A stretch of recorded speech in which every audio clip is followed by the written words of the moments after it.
Now normally I start these videos with some form of highlight from the race.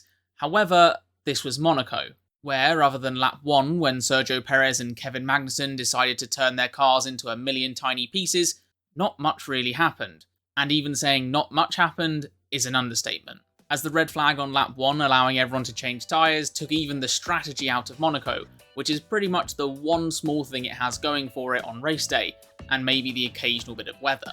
However, given the consistent YouTube content creator that I am most definitely not, I still felt like I needed to put out the race ratings video. So with that being said, let's get into my best and worst drivers and my race ratings for the 2024 Monaco Grand Prix.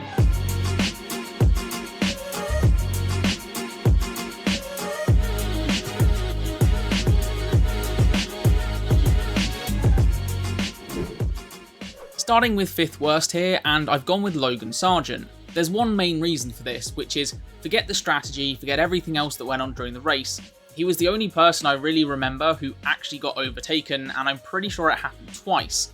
We saw elsewhere how difficult it is to pass, and obviously that's what Monaco is notorious for, yet somehow it happened to Logan Sargeant twice. And honestly, in a race that was kind of as dull as it was, that's all it really takes to put him in this bottom 5. For a rating for Logan, it's going to be a 4. As I say, the rest of the race wasn't awful, and he most certainly wasn't helped by the strategy that Williams put him on, but still, you got overtaken twice at Monaco in one of the dullest races we've had for a while. Then as the 4th worst driver, I've gone with Lance Stroll. Now I often get quite a bit of stick for giving Lance Stroll low ratings, however I do feel like this time it's deserved. The reason being Aston Martin found themselves in the position where Stroll was one place ahead of Alonso, so they got Fernando to back up the entire pack to give Lance Stroll a free pit stop, which he took, and then completely on his own clipped the barrier, gave himself a puncture, had to come in again and ruin that strategy completely. Couple that with the fact that as much as I can remember, he was the only person I saw making a genuine mistake during the race besides those lap 1 incidents. Ultimately, Aston Martin's strategy as a team depended on you, and well, you kinda let them down. So for a rating for Lance, it's gonna be a 3.5. You're the only driver who's really made a mistake, and you kind of destroyed any chance that Aston Martin have. Couple that with how Alonso's done, which is actually pretty well, and I feel like this rating for Stroll is definitely justified. Then we get to my 3rd worst driver, and I've actually gone with 2 here, and that's Sergio Perez and Kevin Magnussen. Now, normally when it comes to first lap incidents, I tend to be kind of lenient, and normally people get a not applicable, especially if nobody's given blame. However, in this scenario, looking back at that incident, it just feels so kind of clumsy and could have been so easily avoided from both of them. And although the steward said nobody was primarily at fault, compared to other racing incidents where it's genuinely a racing incident and just kind of an accident, to me this kind of felt more like both of them were at fault for this. Kevin just sticking a nose up the inside, Sergio almost pretending like Kevin wasn't there, and to me that's why they're both down in this bottom 5 drivers. Not to mention the amount of damage that they caused to not only their own cars, but also Nico Hülkenberg in his Haas, plus the barrier being broken shows you just how big of an impact it was. So both of these guys, they're going to get the same rating here, which is a 2.5. You crashed just after lap 1 at Monaco where the barriers are so close and it's going to be really costly to both teams. Plus in the case of Sergio, the only reason he was that far down was because of an awful qualifying on the Saturday. And then for my worst driver of the Monaco Grand Prix, and this one has to be Esteban Ocon, with one of the most disappointing, completely stupid, absolute what are you doing moments of not just this year, but probably the last couple, that move on Gasly, trying to get by on lap 1. Well, there are no words. In fact, the team principal, Bruno Famin, came out and almost implied that Ocon could be replaced for the next race. It was that bad of a move.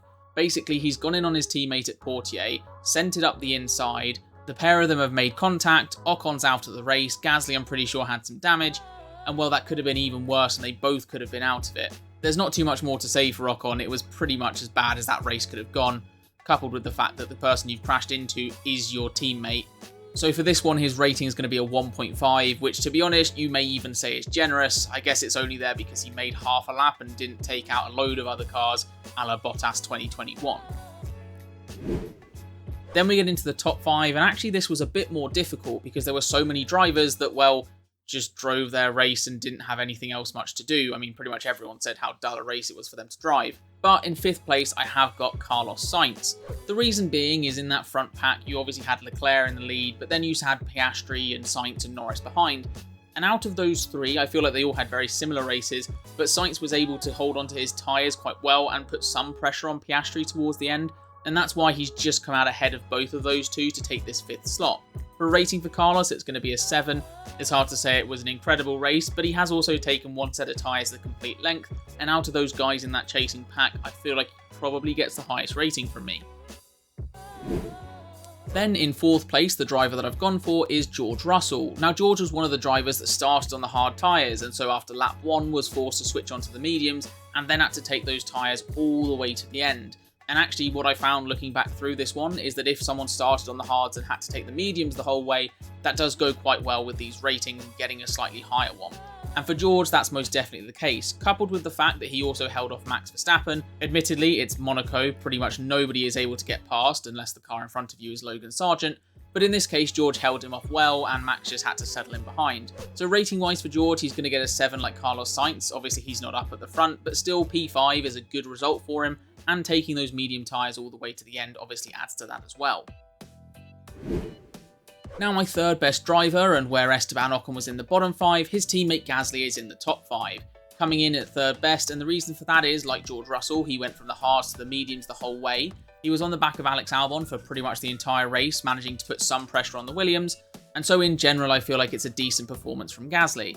There's really not too much more to say about it. He took his tyres from the start to the finish, and yeah, that's about it.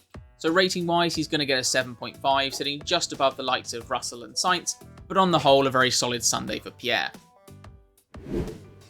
Now that leaves the top 2, and the person I've gone for Monaco is Fernando Alonso. There's a couple of reasons for this. First off is, as I've mentioned before, the hard to mediums, where he's had to take that set of tyres the whole way. The second thing is he was behind Lance Stroll and the team asked him to back everyone up, and he did a really good job of that, giving Stroll that gap in order to try and take advantage of a free pit stop, which Stroll obviously then messed up. But in the case of Alonso, he did that job really well. Couple that with the fact that he's gained the most positions besides Valtteri Bottas, and that's why he's going to be up here in this 2nd slot. Rating wise for Alonso, he's going to be getting an 8. I genuinely think he's done a really good job here, considering it's Monaco. To finish 1 place out of the points when you qualify down in 16th is a pretty good job. But in 1st place, there's really only one person I could put here, and that's Charles Leclerc. Now obviously it's easy to say that the person who finished in 1st gets the highest rating. However, for Charles, he did have to take his tyres the entire length of the race, which is already a plus, but the main thing here is managing the pace really well, making sure that the gap to Russell behind Norris wasn't big enough for Lando to be able to pit, but also making sure that you weren't under pressure from Piastri behind. And this entire race, I always just felt incredibly comfortable that Piastri wasn't going to be able to get by Leclerc. And really, that's all you can ask for when you start on pole. You've kept 1st place twice, had to deal with 2 starts, and then the rest of the way has just managed it incredibly well. So for a rating for Charles, he's going to get an 8.5. Don't get me wrong, it's not like a 9 or a 10 or anything. At the end of the day, it is Monaco. There's not too much defending that needs doing, but still for Charles in this one, you look at the occasion, the pressure that he would have been under, and he's handled it all really well. So there you have the ratings for the 2024 Monaco Grand Prix. A lot of drivers sitting in this sort of middle to slightly above average range. Also taking a look at the averages for the season, and you can see one big loser there, Esteban Ocon dropping 5 places with the most disappointing race he's had for a while.